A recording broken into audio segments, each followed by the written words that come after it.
Welcome to the Rough Characters podcast. I am your host, Philip Overby. And I'm John Palladino. Today, we're going to be talking about something that's relevant to current events, adaptations. So, recently, The Last of Us was adapted from a successful video game to so far a successful TV show. This is very rare occurrence when it comes to video games. But we're going to be talking about some of our favorite adaptations from one media to another media. But before we do that, we're going to talk about our first impressions of The Last of Us TV show and how it compares to the games and that kind of shit. So, as of this recording, there have been two episodes released, and I think both of us have really enjoyed uh, the show so far. I know I have. I actually played only the first game, so I don't have any knowledge of the second game at all. I've never read spoilers or anything, so anything that happens that comes from the second game, I have no idea. But it was so long ago that I played the first game that I've pretty much forgotten everything from the first game. You know, little moments here and there. But yeah, so what has been your experience so far? Yeah, I've played both games, and I remember the first game, and I've seen both episodes, and my understanding of the show, uh, which I'm not sure if it's entirely true, but I think the first season's supposed to be all of game one, and then season two is supposed to be the second game. Not quite sure on that, Have but they have they already greenlit season two? I haven't seen any news about that yet. I don't know if they, I mean, I'm sure they have not, maybe not officially, but the success of the show, they had to have. In terms of officially, I've only seen one article that was talking about how the showrunner, who is also, I think he's the co-creator of the game, Neil Druckmann, I think his name is. I believe it was him that said that they are only going to be adapting the two games like worth of material and they're not going to go off course at all. Uh, for me, it's a little disappointing to hear because while I really like the first game and I love the world and I would love an expansion of other stuff, and I really hated the second game personally. Uh, so I'm kind of dreading getting into that second game like material that they're going to be bringing into the show. Mm, Uh, but if we're talking about only what we've actually seen, I'd probably give both episodes like that's 10 out of 10 maybe. Like I really thought it was awesome. The only criticism I have is basically I kind of knew what was happening the whole time because I played the game. yeah. So, that's not their fault. That's my fault. But from what I've seen, I think it's like really awesome. I was a little hesitant about the actress who's playing Ellie at first. Um sh- I- that first episode, she just didn't really feel like Ellie to me. But I think in episode 2 that like went away. Yeah, I think with all the characters at first I was kind of like, okay, let's wait and see. But I kind of feel like they bring their own kind of flavor to the original character, I guess. Um, I do I do think that um, we're gonna get into spoilers here, so uh, I mean, I guess there's no way around not spoiling it, but I don't want to talk about who dies or anything like that, but just in terms of the way that they introduced episode one and episode two, um, with which would normally be really dry, boring scientific shit. Oh, I love both of those but segments so much. but somehow they made it really entertaining. Like even the part where they go to Indonesia, and it's like all in, they're all speaking Indonesian. Uh, Even that part, like that's some of the most chilling shit in the show so far, even more so than the zombie, or they don't call them zombies, but they're basically zombies. Um, yeah, just the like before the world ends kind of stuff is really cool. I think the way they pulled it off. Um, Yeah, I think those two segments are like maybe some of my favorite parts about it, because maybe it's because it wasn't in the game and so it's just kind of like new stuff. I don't know, but I really liked it. I thought it was really interesting. And through those segments, you can almost just feel that like that I'm trying to think of the right word, but that ability to like expand and do it well. Uh, and it's depressing to me that so far they're committing to not doing that. Like I would love a spin-off set in the same world with like all original characters so that they can kind of do like a new story. I don't know. I think it would be really cool. Of course, if they screwed that up, it would be terrible and no one would forgive them. So, it's hard to I want something that's going to be more that we haven't seen before, that's also amazing. And we've seen that be hit or miss with a lot of things. So yeah, I did like the part where they basically get this mycologist. Mycologist is an expert in mushrooms, essentially, or fungus. Uh, and they're like, "Yeah, so when you gonna make us this vaccine?" She's like, "What?" They're like, "You got to make us a cure for this." She's like, "Nah." yeah, she's like, you're fucked. Nah, sorry. And then they're like, "What should we do?" Just start bombing cities. It's like Jesus. But then that's actually what they did, because like in the late and later in the episode, they're walking around Boston, I guess, and oh, here's a big crater from one of the bombs they dropped. And it's like, oh, they actually did that. Yeah, the cool thing about the whole zombie thing in the show is like it's based on real science. What actually happens to like ants with I think it's some fungal parasite thing that takes over them and basically does what happens in The Last of Us. But it's really cool. And they did do one change. Like I guess they took out the spores and changed it with that like uh underground layer thing with like the vines or whatever, where like Yeah, they can that's communicate. I kind of like that because it brings an extra bit of tension. It's like even if they killed everything in the room, if you step on one of those Yeah, like things, they all wake up and they're like, "Huh? What yeah, I happened?" agree. It's way more intense than just seeing some spores floating around. And I saw like a different article that actually talked about why they made that change, and it was basically the change in medium. Like in a game, it was like a gameplay mechanic. In a show, they were like, people are gonna get too serious about like what's realistic and what's not. And so if there's spores, then like technically everyone would get affected because it's in the air. Whereas in the game, it kind of like stays in an area and you just put on a gas mask. And I guess that was another thing they didn't want, like characters wearing gas masks for like a whole episode or something. Mm.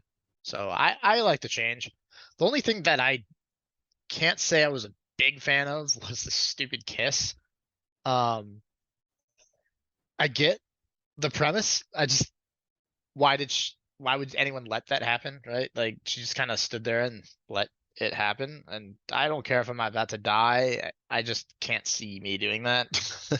Oh, yeah. Well, this is a spoiler, but uh I mean, people die in the show, so you can figure out who he's talking about if if you haven't watched it yet. But Anyway, the show, you should be watching it because it's, you know, unique. Even if it's not based on a video game, it's a kind of a unique zombie style apocalyptic setting. It's not the typical like, oh, there's a whatever. Um, it's like based in like really scary science where like these zombies basically have mushrooms growing out of their heads. So Right. Yeah, it's been a pretty good show so far, I think. It looks spectacular too. all right, well, I think we've given our impressions of that. I think it'll get better. I mean, I think it'll stay good quality throughout, so I'm not worried about like later episodes dragging or sucking or anything. It's just Yeah, genuinely look forward to each episode. Like, oh, wonder what's gonna happen. I'm really excited because I guess minor spoiler, but if you made it this far, you've probably already seen all the episodes. But it does seem like after episode 2, they're going to be a lot more like out in the world, which I'm Yeah, very interested for. yeah. They're already kind of getting out there, but they'll be getting more out there, I suppose. Yeah, well, everything that we've seen has mostly been like right around the exterior of the like city area that they're living in. I can't Yeah. remember. I think it's just a sectioned off part of Boston, but Okay. Well, you should go watch that show if you haven't. Um, and let's talk about some of our favorite adaptations now. So I'm gonna start with something that I'm not sure if you like or don't like. You tend to not like anything related to this, so I don't know. And in fact, I never read the books. I've only watched the movies. Um, this is the Lord of the Rings. oh, okay. So I'm assuming, for my taste, I don't think, I know this sounds bad being a fantasy person or whatever, but I don't feel like I can go and read Lord of the Rings right now, just in my current state of mind, because I'm not. I think the Lord of the Rings is like, if you read the books, it's like you're making a huge investment, because it's not an easy series to get through modern readers. I think because there his style is kind of hard to get into for certain types of people, and I think for me it would probably be really hard for me to read these days. But the source material, I really like a lot of it, and I really enjoyed the movies, and um, by extension, also there are some games I really like. I don't know if you ever played Shadow of Mordor, where you're basically like a ghost, a kind of ghost. I played that game, but I didn't really like it that much. I really enjoyed the mechanic where you had like the orcs that remembered you and Yeah, yeah, kind of like formed these like enemies and rivalries, and you remember different enemies and stuff, and I thought that was really cool. That's get the gameplay is not normally like something that I enjoy too much, and it was okay. And again, the Lord of the Rings world is not my favorite. yeah. I'm kind of in the same boat. Like usually, action. I guess like action games. Um, I like some of them here and there, but I really like that mechanic with the orcs would remember you and uh, they'd say, "Ah, I smell human," or something. They'd always have some weird intro when they see you. Yeah, But yeah, the source material is not my like all-time favorite, but I think as a series of movies, I think Peter Jackson did the best possible. I mean, the cast, the effects that existed at that time, like for an epic series of movies, I think he accomplished just about the perfect thing he could have at that point in time. yeah, it's a series of movies. They look good.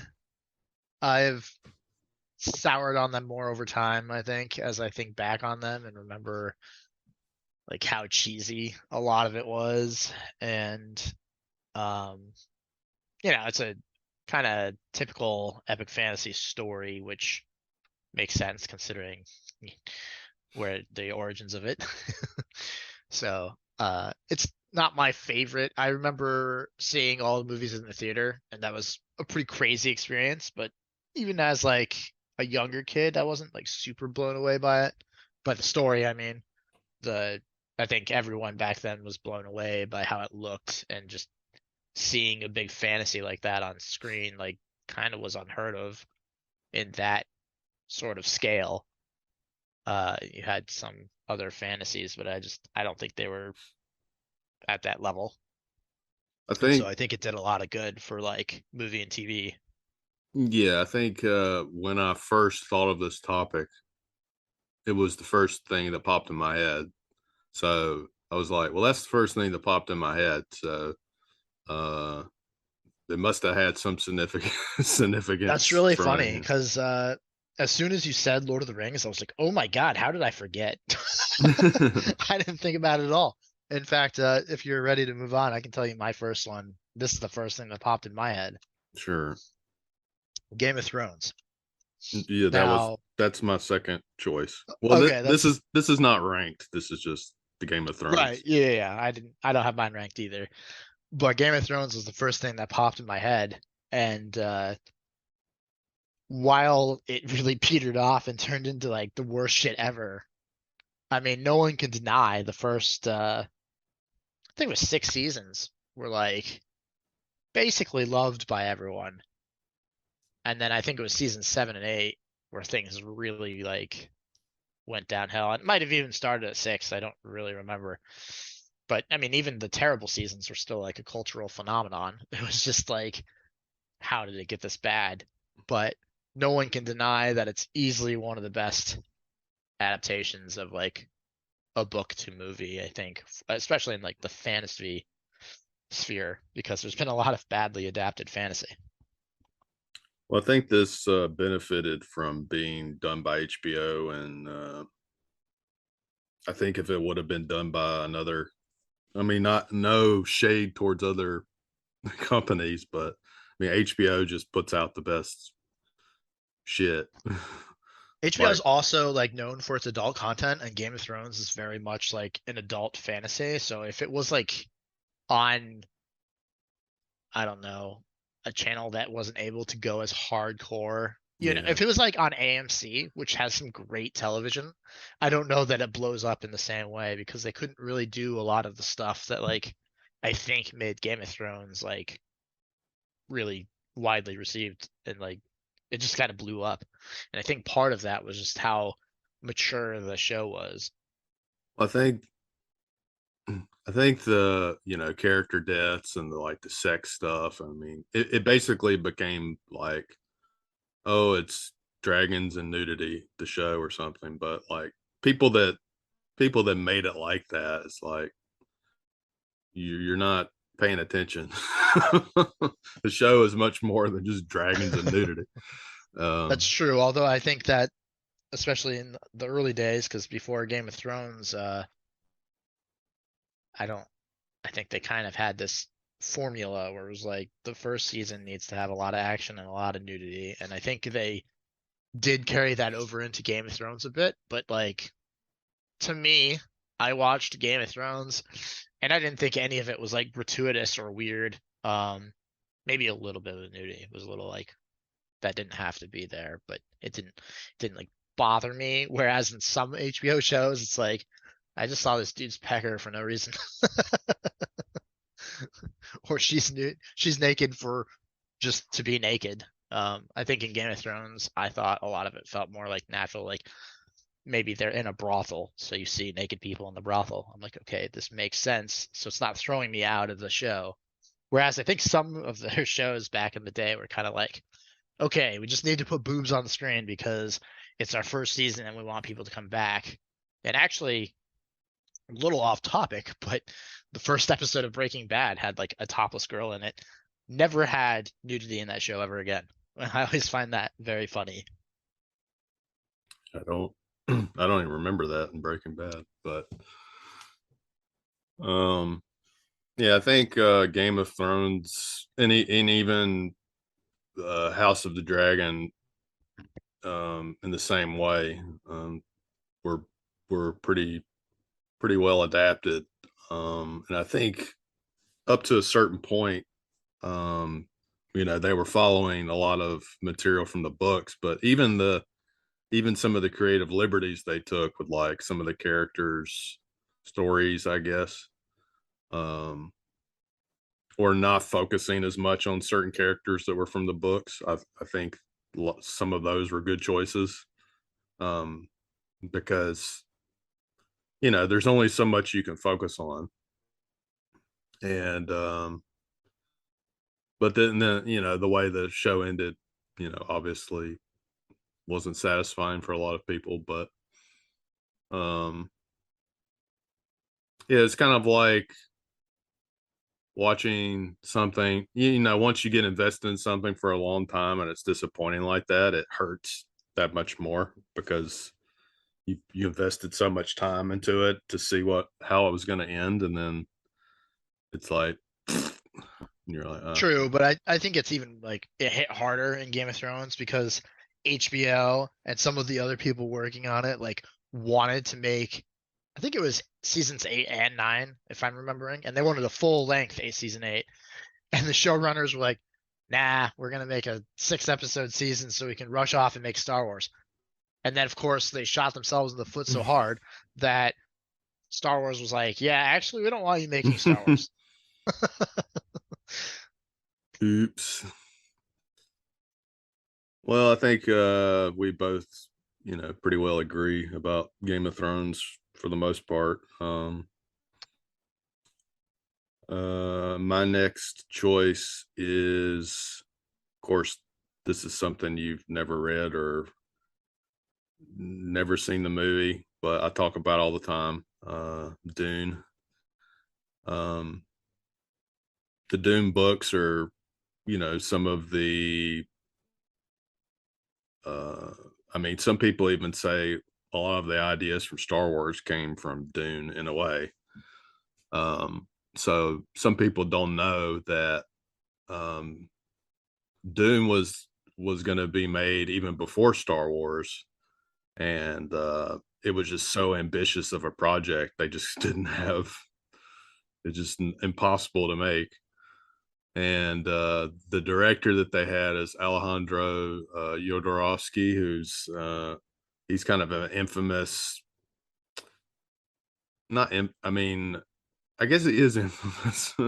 He's infamous for having like crazy wackadoo ideas that are like really experimental or whatever. So like his original vision of Dune, if it was made today, uh probably wouldn't have been critically successful, I don't think, but it would have been like a masterful like artistic movie. He was more of an artist, I think, than a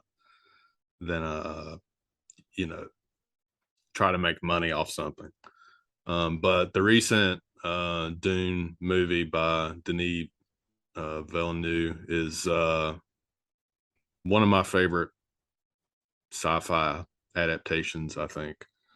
And Dune is was often called like the series that cannot be adapted well, just because I mean there's so much stuff. I mean, talking about like we talked about Star Wars before, and like there's so much stuff they could do with Star Wars. Dune is the same way. There's just so much lore and so many like different directions you could go with that universe.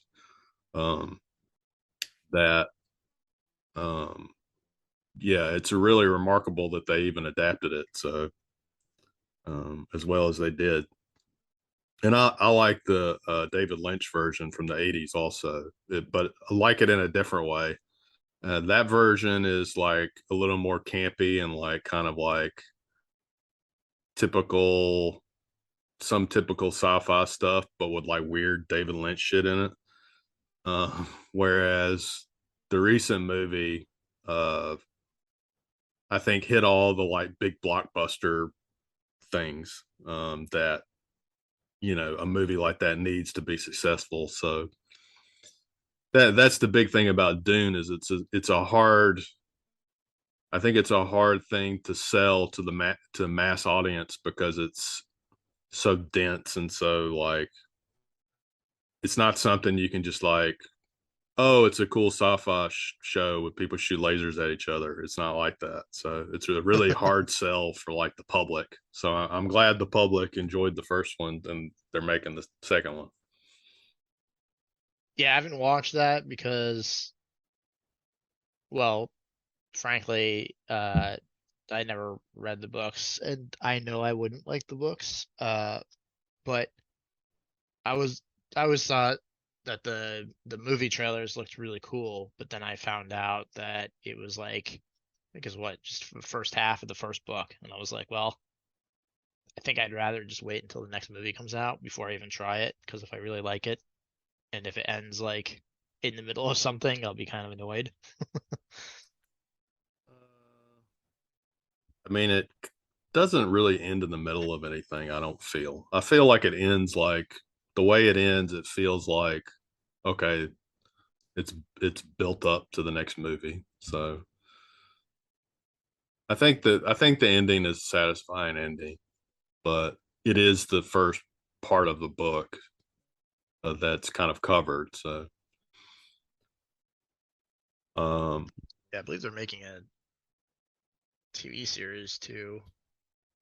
yeah, again, this goes back to what I said. Like they could do so much with this material. I think they're doing like I want to say they're doing a Sisterhood of Dune or something like that, which is supposed to be about Yeah, the Benny Gesserit uh, it's called Dune: The sisterhood. Sisterhood. Yeah, it's gonna be on HBO, so Yeah, it I mean, I'll definitely probably check that out for sure. should be good. Well, the Benny Gesserits are really cool because they're like some of them can see the future, and some of them, they have these abilities where they can like it's essentially like the spell, the power word spell, where you say sit down and then you have to sit down. Like they have that Oh, ability. And they could be nice. like, kill that guy. And then they'd be like, kill that guy. So they're like super powerful, like almost like uh essentially like space witches, people say.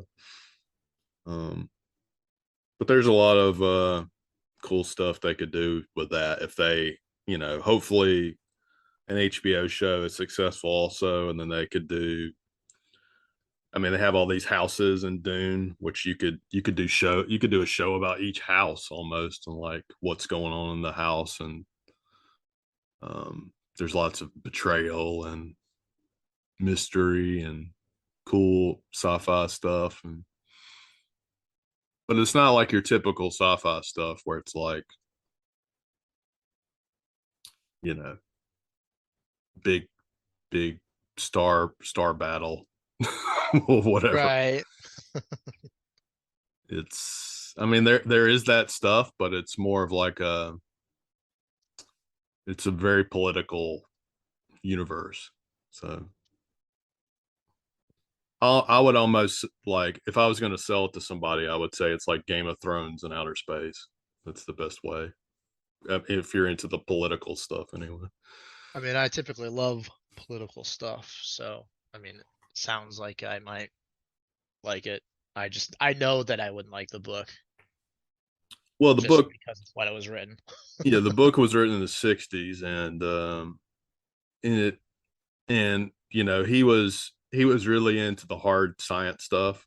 So there is some like stuff about like, um, oh, this plant can grow in the desert because of blah blah blah blah. I mean, it's not a lot of stuff like that, Right.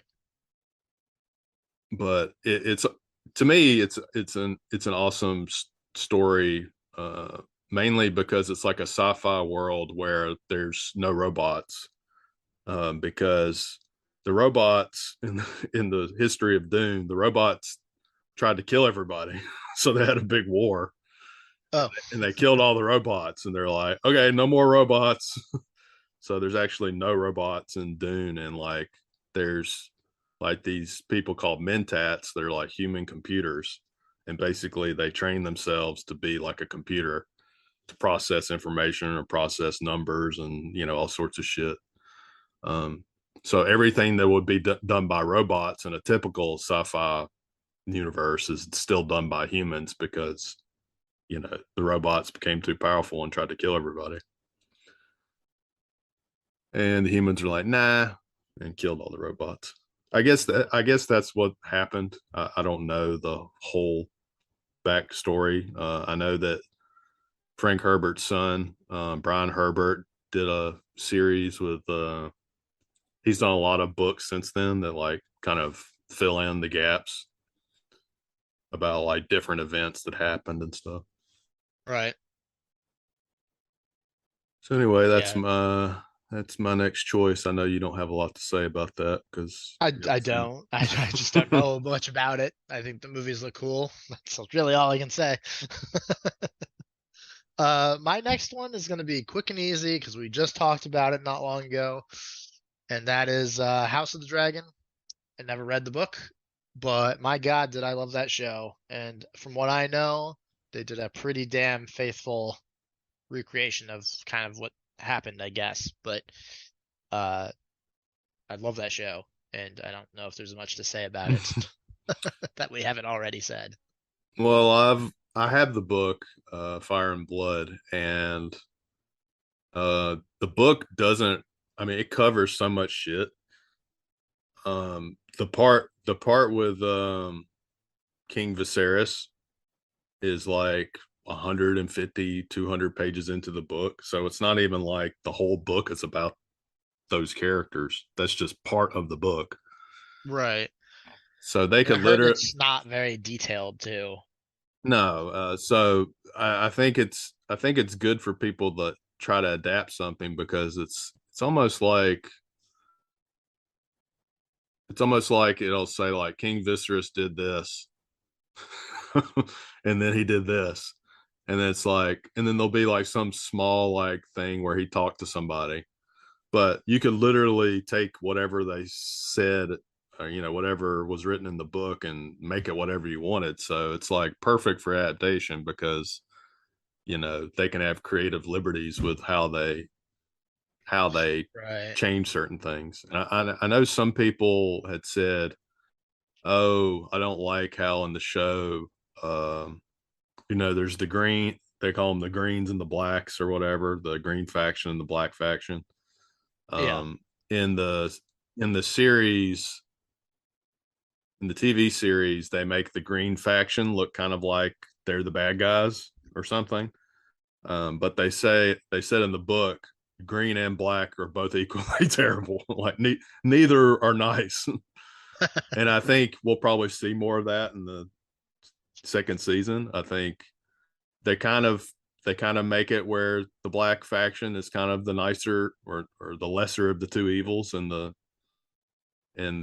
series. But I mean, Damon is part of the black faction, and he's pretty terrible. Um, Yeah. and Rhaenyra is not perfect either. So I mean, it's full of imperfect kind of shitty people. So That's how I like my my media, yeah, full of shitty people with realistic motivations. That's the best way, in my opinion. Anyway, I guess we can move on to your next one. We've talked about House of the Dragon a lot. yeah, we did a whole episode on House of the Dragon. So if you want to hear our thoughts about that, please go listen to episode 2. Pause this video or pause this podcast, not video. Go watch episode 2 and then come back. Maybe one day we will do video. Who knows? Yeah, we'll see. Uh, so next was something I wanted to choose another game because I feel like games get such a horrible reputation as like be when people try to adapt games, they're always terrible. Uh, and I think True. we've seen a history of that throughout time. There's no point in getting into all those, but I don't know if you ever played the Castlevania games when you were younger. I haven't. Those are an adaptation. I thought those were original. Well, the game, yeah, the game is original. But there's an animation that came from the Castlevania game, which I think is a Oh, okay. really really cool adaptation. It's on Netflix. But it's like a pretty dark, gruesome animation. So it's like not your typical animation. Even the Castlevania series was never the game series was never like particularly gruesome. It's basically about a family of vampire hunters throughout the years that have like hunted Dracula. Um, and it's the Belmont family, and they've the games. You know, you play as different people from that family, or you play sometimes you play as other characters. Um, Eventually, I think the most famous game in recent memory was probably Symphony of the Night, which was a PlayStation 1 game. And in that game, you actually play Alucard, which is Dracula backwards, which Okay. is his son. Um, so the series is like inspired a whole series of video games like um, they call Metroidvanias. They're basically side scrolling 2D action games. And the net it's on Netflix. I think they've done 2 seasons, but the first season I watched, I really, really enjoyed it. It was really dark and nasty. So as far as games go, I think that's a really good adaptation from game to animation. And I'm Yeah, surprised they never did a live action version of it, but I think, you know, animation's the route to go with that series, I think. yeah, maybe. I don't know. I haven't seen it. I haven't played any of the games. It's not really my type of game, and I don't watch like animated stuff. So typically, so I really don't have much to say. I have seen people play Castlevania here and there. Actually, the PlayStation 1 version that you mentioned, I actually remember seeing being played. Again, I never owned it or played it myself. I never been like a side scroll type person. Played a couple here and there, but not Castlevania. Well, I think back in the 80s, that's pretty much all we had to play. Right. Like every game was a side scrolling, whatever. Yeah. I mean, I played my fair share of them when I was growing up, like Ninja Gaiden, Yeah. Gaiden on my Game Boy, and can't think of other ones, but I know I've played a few other ones. But even then, I really preferred like other stuff if I could play other stuff. I always got really frustrated with side scrollers. Yeah, they can be pretty brutal, especially the earlier ones. Yeah, When for you sure. once you die like three times, the game's over and you have to start start all over again. Right. Wow. No thanks. All right. Well, that was my choice. All right, I'll go to a game myself. In this slot, I almost put The Witcher. Uh, but I thought about it and I was like, man, I never played the first Witcher game. I played Witcher 2 and I didn't really like it, but I think it might have just been like I kind of felt like I didn't know what I was doing because I hadn't played the first game, and then the story wasn't really making sense in The Witcher 2, and I had a lot of problems with it, and I might not have also been old enough to really understand what was going on anyway. I don't really know. The Witcher 3 I really liked, and I beat that game, but I only played one game and it was good, but instead I wanted to go with something a bit more uh obscure, I guess. And I can't even say I like this better, but I did want to just talk about it. That was the talking about old school video games, the old James Bond games. Do you remember those? They were spectacular. Oh, like Um, GoldenEye. yeah, there was two of them I remember playing. And GoldenEye was one of them, and I think there was another one, and I don't remember which one, what it was called, but it was really fun because oh, it was Nightfire. That's what it was. I think No. Nightfire was the one that I played a lot. That was really fun because you could choose your character and then play multiplayer on these like different maps. So we used to have these all night uh play sessions where we'd play I think there was three of us normally that would play this, and one asshole always picked Odd Job, who was shorter than every character. I was just about to say that. Um, Of course, I never got to play him. I was too well, nice and let other people play him. I remember specifically, I was always the RPG guy in my group, and I had a lot of friends that were really into first person shooters. And I remember, I think it was around high school or like right after I graduated high school, maybe junior, I was in junior college, and they used to say, "Hey, let's play GoldenEye." And I'm like, man, I don't want to fucking play that.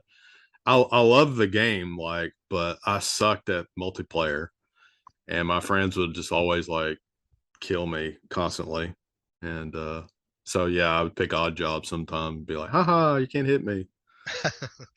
Funny story about that is I've always been pretty good at first person shooters, but only on modern systems. So Nightfire I was really good with, and I won that one quite a bit in multiplayer. Uh, but Goldeneye, I believe I only played that on an N64 that was like brought over by a friend to our house. So he would bring over his N64 extra controllers and the game.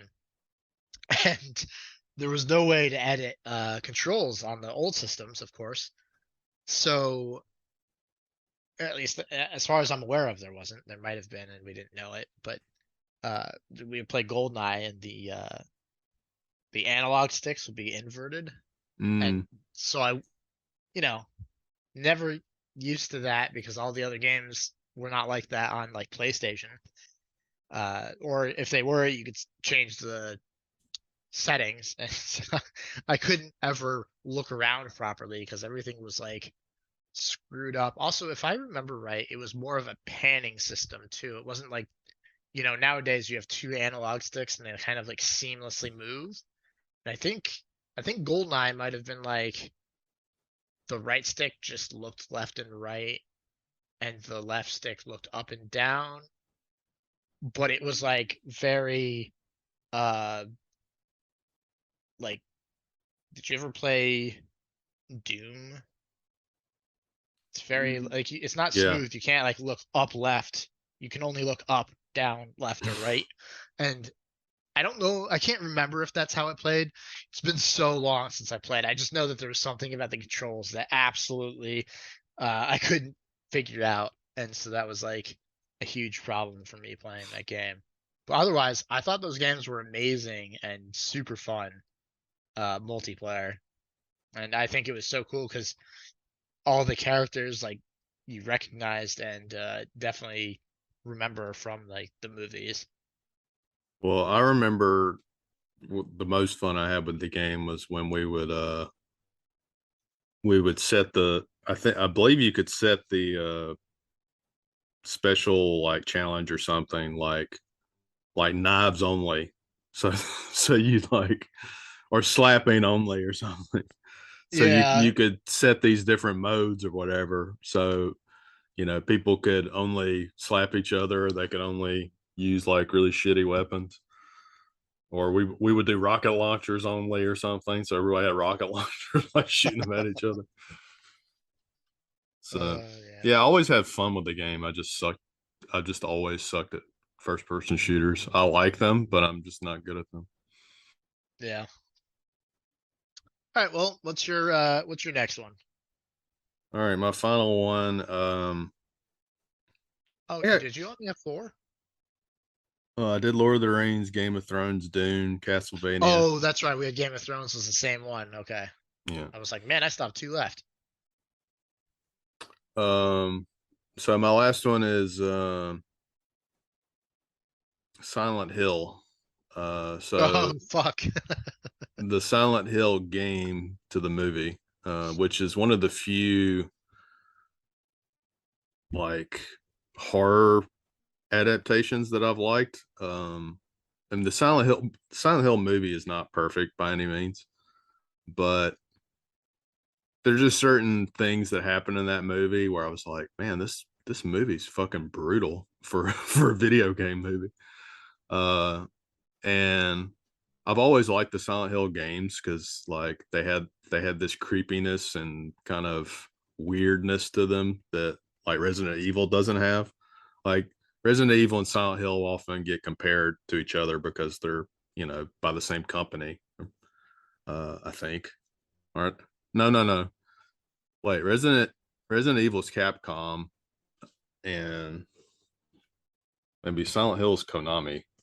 I don't know. I don't know much about Silent Hill at all. But Um, they get compared a lot because they're both survival horror games. They came out around the same time. Um, yeah. I gotta say though, I played Resident Evil and it's fine. I never thought it was like anything great, and I didn't think it was scary, and it was whatever. But when I was a kid, I played.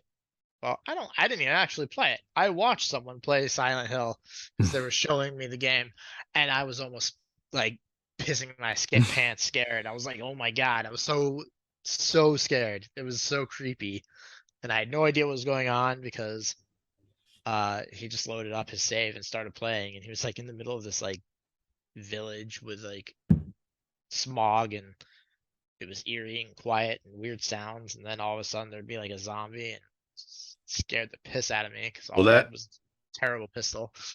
that describes every scene in the game. It's fog, weird noises. Don't know where you're going.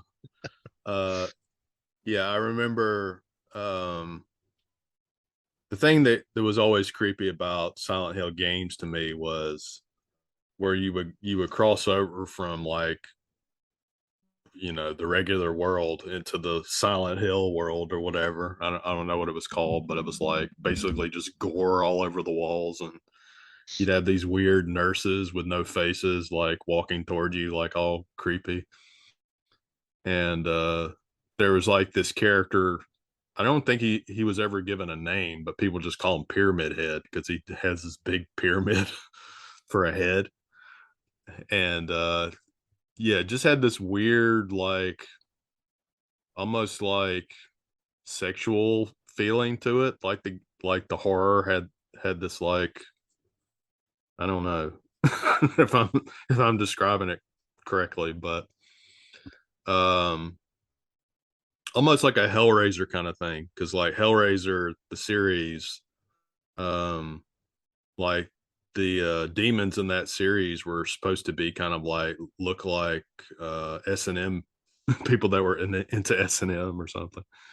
Uh, Oh, but that series, the Silent Hill movie, I think did really well with like the creepiness of the game, and adapted it really well. Um, and I've liked a lot of the Silent Hill games, but I've never finished any of them just because they're really hard. Like, and you're walking around in fog all the time, so it's like I don't know where to go.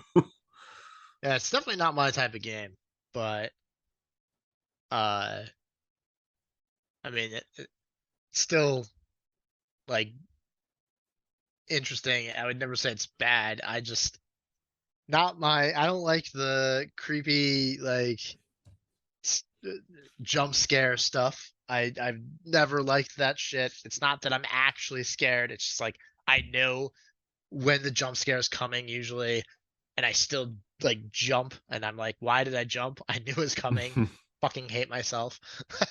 I just don't like that feeling. Uh, so I typically avoid games like that. But I definitely see why people like it if they're into that, because that is definitely a creepy game. And you said it was a movie, Yeah, they made a movie in the, like, I want to say early 2000s. and you like the movie.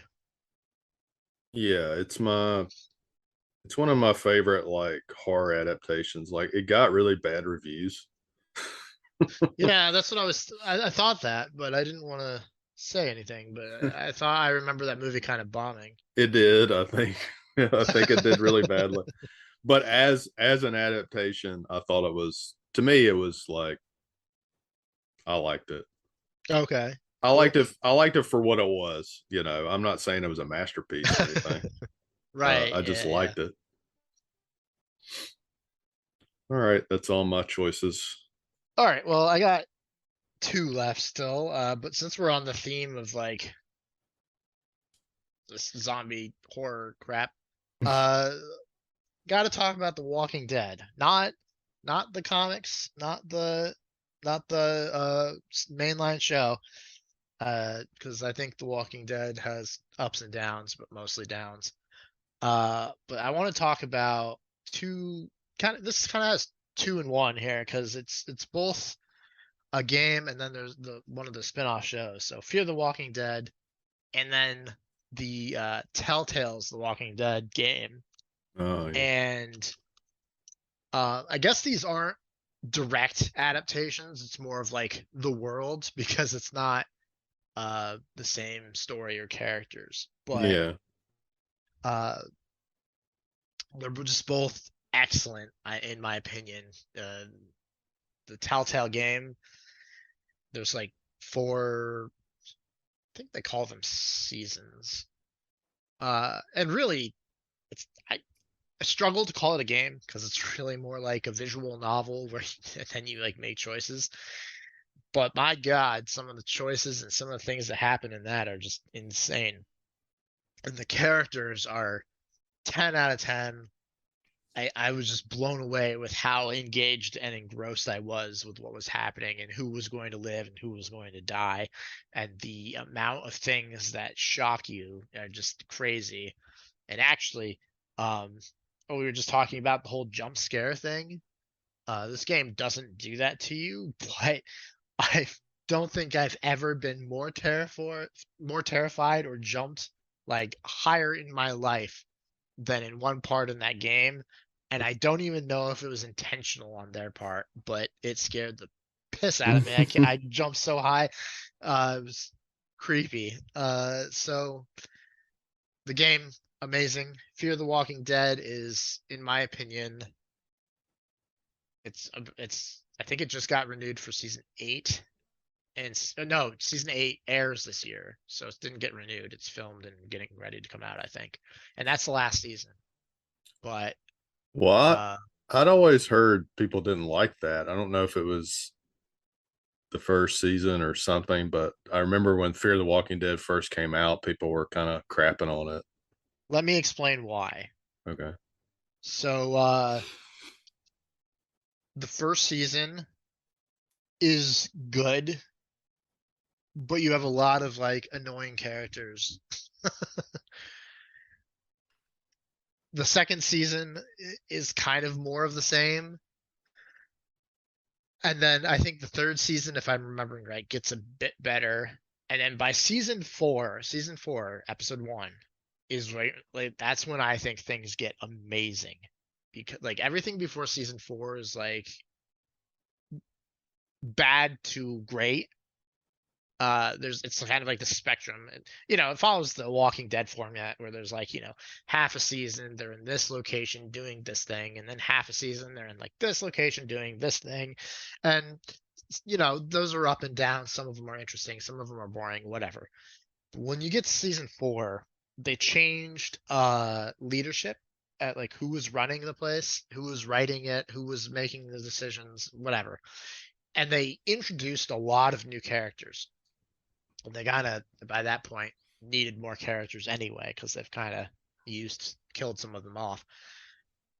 And they introduced just this huge influx of characters, and every single one of them is spectacular and super interesting. And then from that point on, 4, 5, and 6 seasons were, in my opinion, like 10 out of 10 TV.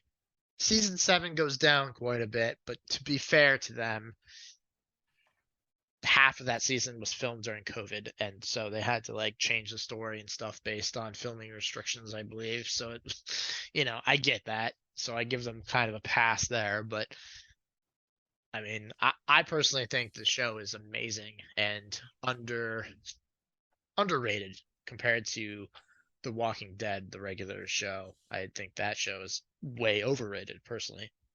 But I think that why I like Fear the Walking Dead is because it's almost over. It's on season 8, and it still has that feeling of like early regular The Walking Dead, where it's like kind of like about survival. It's about like just trying to stay alive another week. It's not Yeah. about like, oh, we have this community and we're going to stay here forever and start a farm, and now the zombies aren't really a threat anymore. It Mm. doesn't really ever feel like that as much as like The Walking Dead did. Yeah, I think I lost interest in The Walking Dead around like after season 3, maybe. Um, I don't know why. I liked season 3. I think season 3 is the one with the governor and all that, right? Yeah, and that Um, season was pretty good, I thought. yeah, But but for whatever reason, after I finished that one, I was just like, I don't want to watch this anymore. It wasn't that like I disliked it. I just I don't well, know. I'll be honest, you probably made the right decision, because I'm serious. That show went on for 11 seasons, I think, and it just it got so bad. Like I stopped watching it after I think it was season 6, maybe season 7. There was this huge cliffhanger. I'm not going to spoil it for anyone, but they teased this whole cliffhanger forever. And then when the cliffhanger came, they didn't actually resolve it. So then you had to wait like half a year to figure out what actually happened. And then it happened, and it was just kind of dumb because you knew it was coming, and then it came. So it was just dumb. But I mean, I'll just say Negan, and a lot of people will know what I'm talking about. Uh, Uh, yeah. but I mean, I know of that, but I never watched. right. I mean, And I think the Negan stuff when that happened, like the interest in the show, it seemed to spike up a little bit, and then I was yeah, like, maybe I should start watching it again, and then maybe no. I don't know. I think that it ends very in a very underwhelming way. But if I could get you to watch, actually, you're watching Black Summer right now, I think, which is a show that I just watched and I thought was an amazing zombie show. Yeah. But if you wanted to watch another really good zombie show, I really recommend Fear the Walking Dead. And if you're like, I'm not really feeling it after the first season or two, I'll slap you and say, good, keep watching because I was the same way. But if you just power through, it gets to an amazing point. And I personally think that season 2 was really good of the Fear the Walking Dead. But Now, uh, now this is a side tangent, okay, but this is just this is just something as a person with very limited time, like time, everyone. yeah. Uh, whenever someone says watch up until season 4, I'm just like, Okay, okay, I'm okay. just I get like, what you're saying. no, I'm not doing it. No, okay. So I'm right there with you. I don't like doing that either. What I'll say is that season 1, 2, and 3, they're not amazing, but they're not bad. They're not awful. They're actually good. There's just I think season 2, there's like one part that really feels like a bit of a slog. But if you get past that, I mean, the rest of the seasons are still really good. The thing that I really liked about season 1 was that it shows the beginning of the uh like zombie apocalypse. Like in The Walking Dead, we skip that because Rick wakes up Yeah. after everything's happened. So this kind of shows you the beforehand and kind of the chaos and like people not knowing what to do. And so I think that season 1 is really interesting because it shows you that whole like this happened in our hometown. Now we got to get out and where are Mm, we going to go? What are we going to do? And it's really interesting. Season 2, I think that's where some people kind of dropped off because there's a really boring segment in season 2, and then once you get past that, then it's really good again, and it stays good, and then you get to season 4, and I think that's when it becomes like amazing. But it's not a bad show before season 4. It's not like you're wasting your time. yeah. I know. It's just anytime somebody says, well, like this relates to anything, like, well, Right. book 1 and 2 aren't that great, but if you get to book 3, it's yeah, you're really gonna love it. And I'm like, all right. That's funny because that happened to me with Wheel of Time. I read the first book and I was like, yeah, that was really boring and slow. And they were And like, people said, no, yeah, no, no, keep yeah. reading until book 5. People are like, what are you talking? That was a really good book. Do you think that's slow? Wait until the slog of books 11 through 14 or whatever it is. And I was like, what? There's a slog and it wasn't book 1 and it's 4 books? I'm out. Yeah, Because I thought the first book was a slog. I mean, I understand people, like some people, once they commit to a series, they have to see it through to completion. I'm not that person, as we all have found out. I give a show. Sometimes I don't even give a show 1 season. I'm like, I watched 2 or 3 episodes. That's enough. Or like even a book, I could read a book. The first few chapters, and if it doesn't, I mean, to me that's normal. Like if it's not, I mean, the writer or the maker of the medium is not going to be angry at you if you stop watching something or stop reading something because it's just not for you. Um, it's just unfortunate that so many things don't seem to click with me these days. I don't know what it is, but um, certain things click with me, certain things don't, and it's just like if it doesn't click with me from the beginning, it's really hard to get me to reconsider and be like, well, Yeah. stick through to season 6 and then it picks up. I'm like, nah, I, sorry. I would suggest you try Fear the Walking Dead at some point. I Yeah. think you would like it. If you like Black Summer and Well, Black Summer to me is not it's not super great so far either. Like it's good. I like it. But to me, I'm not like blown away by it. Like it's not doing anything revolutionary or no, and it doesn't, but I loved it. yeah, And yeah. So if I like something, I'll stick with it. But if it's like, well, season 2, there's a big boring part, I'm just like, but I'll I just mean skip that then.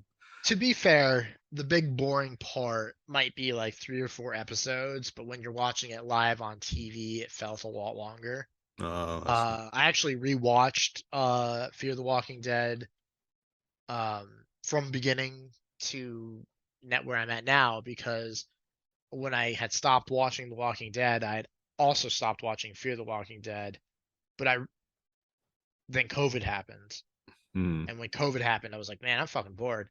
And it would be really cool if I liked The Walking Dead because I really liked that universe and that story, but I fucking hated what happened. But the biggest problem with The Walking Dead was always like waiting a week between episodes because um they liked their stupid ass cliffhangers.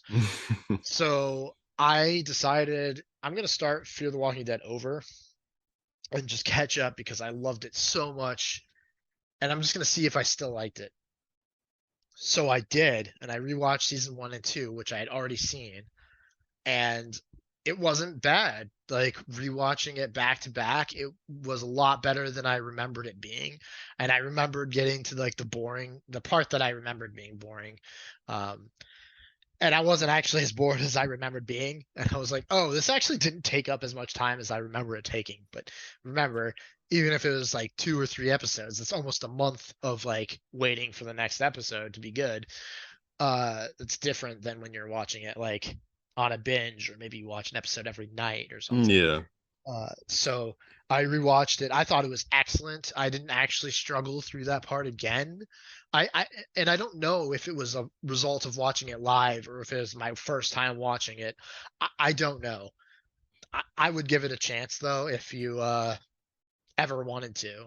If you were questioning it, I would say give it a go because I think Fear the Walking Dead is my favorite zombie apocalypse TV show like ever. I think Black Summer has a lot of potential, but there's only 2 seasons, and if it, that I think that season aired a year ago, and there's been no news on it being renewed. So it's like if it ends where it ends, then it was really good, but it would definitely benefit from more content. But yeah, so as of right now, Fear the Walking Dead is probably my favorite zombie show.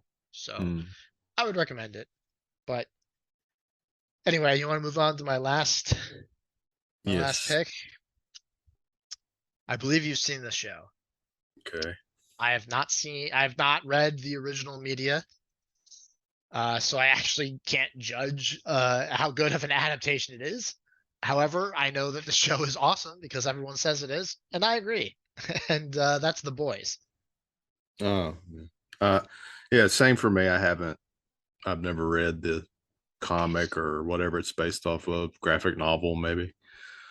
Um, Yeah, that's what it is. I think it's a graphic novel. yeah, I have to say that's probably my favorite like superhero story.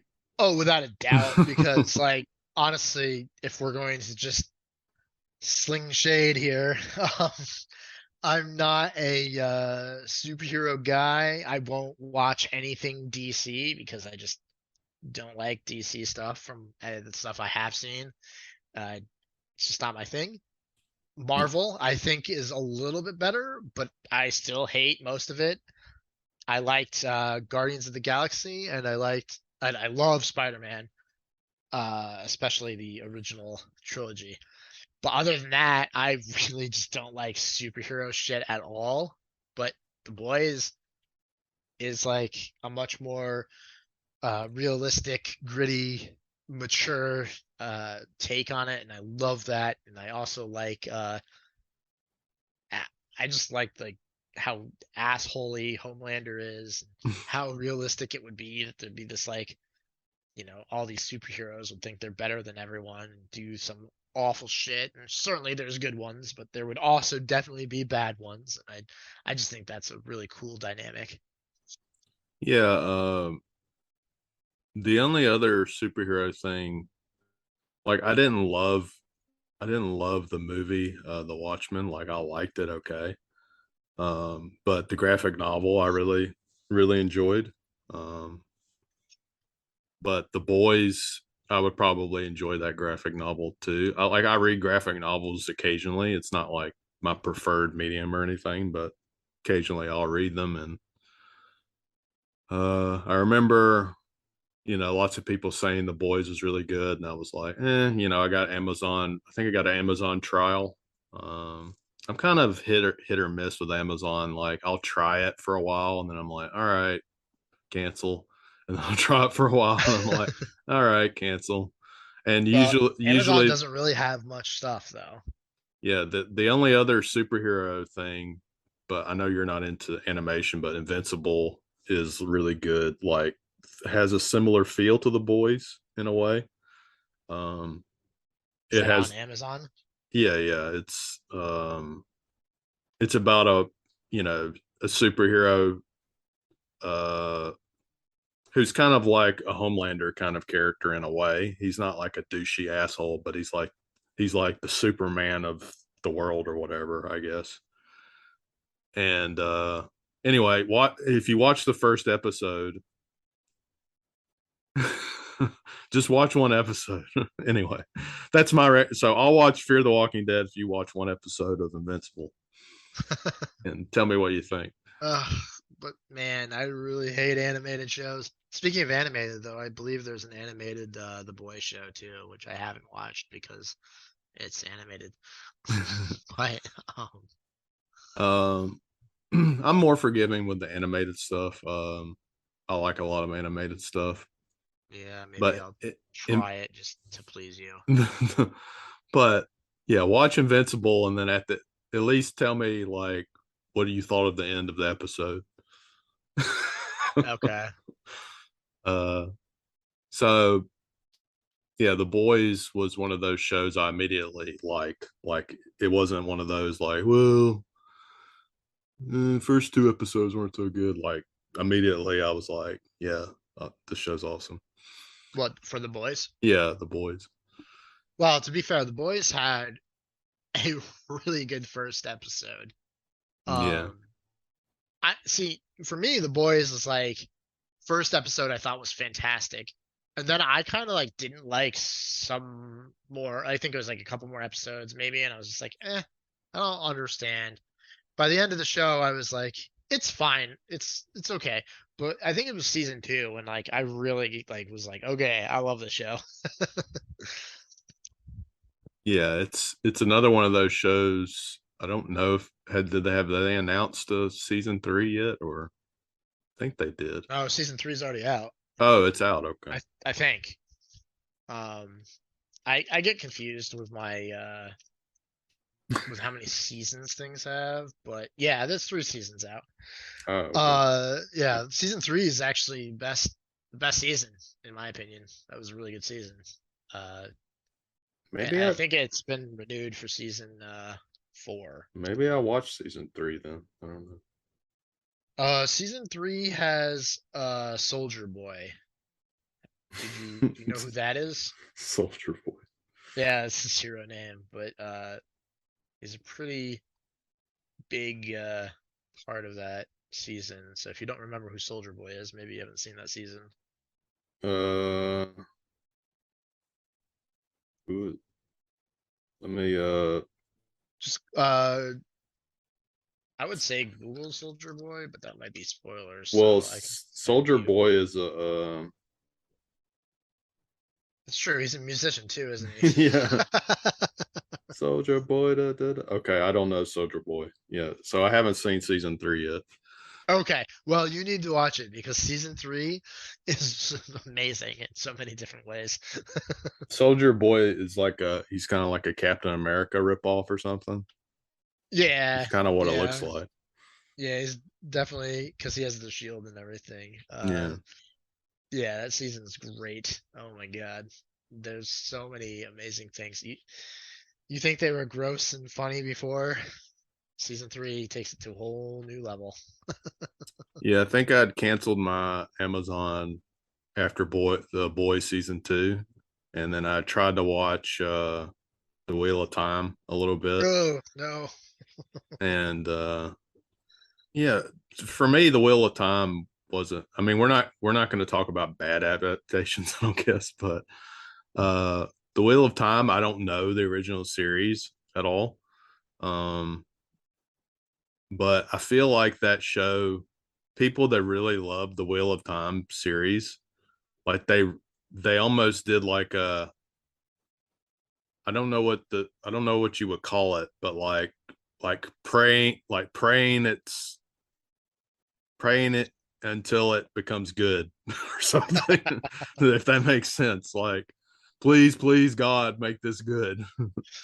And Amazon it, is just funny because they yeah, have like that history of doing amazing adaptations with like The Boys and then doing absolutely terrible with like Wheel of Time and The Rings of Power, and you're like, oh my god, they're supposed to be doing Fallout. Is it going to be good? well, the Wheel of Time, um, I don't know. I was watching one episode and I just started laughing. And like that's not good, I don't think, for Wheel of Time. That's true. Like, I never tried watching that show, but I heard how bad it was that I like lost interest. I was actually excited. I don't like Wheel of Time, but it was like, oh, cool, another fantasy show. But then I heard it was like terrible, and I was like, oh man. well, yeah, again, like the Wheel of Time fans, like if you go online, a lot of them are like, no, no, it's really good, actually. Yeah, I You're know. like, but is it? Yeah, well, I mean, people said that about Rings of Power, and like you said, when you started watching Wheel of Time, and I watched the first episode of Rings of Power, and I was laughing at how bad the dialogue was, and how awfully like stupid the main character was, like when she like just Yeah, did all this heroic crap that was so ridiculous. I, And I haven't seen that at all, but well, the first scene is this hilarious battle with like this troll, and she like this other soldier plants his like shield in the ground at an angle, and she goes running up it, jumps in the air, does a spin, and then kills the troll in like one hit. And sweet. it's just so painfully stupid to watch that I was like, oh god. And I kind of forced myself through the rest of the episode. And you know, I judge a show based on this. I like to watch my dramas without distractions. I want to sit there, I want to pay attention to the show, and I want to absorb it and really like it. And if I find myself on a phone during like a serious show that I'm trying to like watch and pay attention, if I realize I'm like checking Facebook or Twitter or whatever on my phone, my book sales, whatever, then I'm like, oh, this is a huge problem. Because I don't do that for a show that I'm trying to like get invested in and like watch. But man, sometimes when that happens, I'm like, okay, obviously I'm not liking the show, so I'm out. Yeah, I mean, I gave Wheel of Time 3 or 4 episodes before I was like, I don't remember hating it. I just remember like, sometimes stuff is just not for you or not for me, whatever. So Right. Yeah, exactly. you just gotta say, all right, this is not for me. Maybe the hardcore fans love it and good for them, but just I don't know if like a series can survive just on hardcore fans like hoping something's gonna get better, or like I think that's sometimes they hinge on that. Like, well, season one wasn't so good, but season two is going to get into some good stuff. It's going to be like that. Well, season one wasn't so good, but season two, whoa, man, you got to check that out. I don't know, man. Sometimes you have the studios that are very adamant that they're going to, I don't know, fix it or whatever. I mean, just we're talking about Amazon, and that's the perfect example. They sank so much money into Wheel of Time and Rings of Power, and both of those shows were like, I mean, I don't care if someone out there likes those shows, that's cool, but like overall, a lot of people really hated them. And I Yeah, just wonder if they're going to be able to recover the costs to put into those because they're both getting seasons too, or season two, but yeah. I just don't know if that's the smartest decision because so many people are so angry about what's been put out already. Well, I read something that said Ring of Power. I don't know. I don't know if this was a real thing, but they Oh, were the saying showrunners got changed, didn't they? no. Well, I heard that they were just going to remake the whole season one. Oh, I can't imagine that happening, but my It's- God, that might be a smart idea. I read something somewhere that either there was a petition to remake season one, or like they actually had thought about Amazon had actually thought about redoing season one, just redoing the whole thing. Um, I mean, I don't know. Jeff Bezos has billions of dollars, so whatever. You know, do what Yeah, you it want. Do just what you want, I guess. I don't know. I mean, there's never been a higher amount of people petitioning for something to be remade than Star Wars, the new sequel trilogy, and that hasn't gone anywhere. But So I I mean, would be amazed if anyone ever did that but why remake that? Just leave it alone. Do new stuff. because Just do new stuff. hey, I'm right there with you. If I got to pick between a remade trilogy I or don't care like, about that. Just do new stuff. yeah, I want, yeah, I agree. Move away from the trilogy, get completely new stuff, many years away from all this other stuff, or maybe just a galaxy away and have it be all new characters. I don't care. Just let's move on from Skywalker. I always feel like I know we're going way off tangent now, but We've been way off tangent. not completely. We were talking about the boys and Amazon. That's fair. But just to wrap up, I think Star Wars kind of suffers from you can't please everybody syndrome, I guess. Um, Right. I mean, you're going to the sequel trilogy pleased a lot of casual fans, and it pissed off a lot of the hardcore fans. But if you please all the hardcore fans, casual fans are probably not going to care. So, I guess it depends on like who you're aiming for. To me, for Star Wars, it's baffling that you would piss off the hardcore fans as much as they did because it just seems like that base is so like I don't know, strong and vocal and mm, knowledgeable that it just to me seems weird to piss them off, especially with Star Wars because I feel like a lot of other franchises might be a bit more forgiving, but I don't yeah. know. Well, anyway, we have a Star Wars episode coming up soon, so keep an eye out for that. We talk a shitload about Star Wars, so you don't need to listen to us talk about it now. Uh, we actually have two Star Wars episodes coming up. We have the Star Wars, the main series. We have an episode on that, and then we have an episode on like the uh, TV shows and other outside the Skywalker saga. So that'll be coming up soon. So, to wrap up today, we've talked about some of our favorite adaptations, and we'd like to hear from listeners. If you've listened to the episode, did you also like these adaptations, or you have other adaptations you want to talk about? Please let us know. And as always, John has his book, The Trials of Ashmount, on Amazon. Speaking of Amazon, you can go Miss pick it Amazon. up there. We have some content over at negative-hp.com, which is my main website. And we have a lot of episodes that have already been recorded. So you'll have plenty more from us coming soon. So please stay tuned for all things fantasy and sci-fi geekdom. We will bring you our thoughts, and you can agree or disagree. We don't care. Well, we care a little bit. Until next time, thank you, everyone. Goodbye.